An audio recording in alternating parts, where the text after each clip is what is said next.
بسم اللہ الرحمن الرحیم۔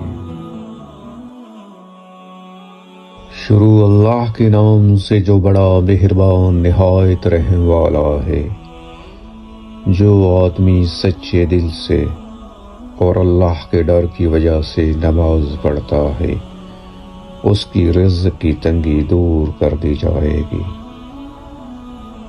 عذاب قبر سے محفوظ ہو جائے گا، نامہ اعمال دائیں ہاتھ میں دیا جائے گا، پل سراز سے بجلی کی تیزی سے گزرے گا، بغیر حساب کے جنت میں داخل کر دیا جائے گا۔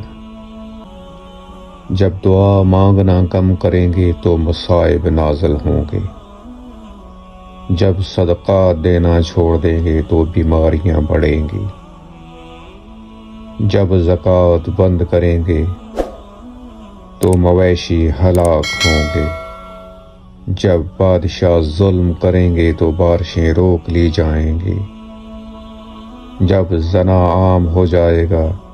تو اچانک موت بڑھ جائے گی، جب ریاکاری یعنی دکھاوا بڑھ جائے گا تو زلزلے بکثرت آئیں گے، جب عہد شکنی یعنی وعدہ توڑیں گے تو اللہ انہیں قتل کے ذریعے آزمائے گا، جب حکم خداوندی کے خلاف فیصلے ہوں گے تو ان پر ان کے دشمنوں کا غلبہ ہو جائے گا، اور جب ناپ تول میں کمی کریں گے تو ان پر قحط مسلط کر دیا جائے گا۔ اللہ تعالی ہمیں حق کا ساتھ دینے اور سچے راستے پر چلنے کی توفیق عطا فرمائے، جو ہمارے اللہ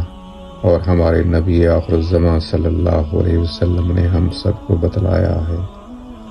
اللہ تعالی ہم سب کی حفاظت فرمائے اور ہم سب کو اپنے حفظ و امان میں رکھے، آمین ثم آمین۔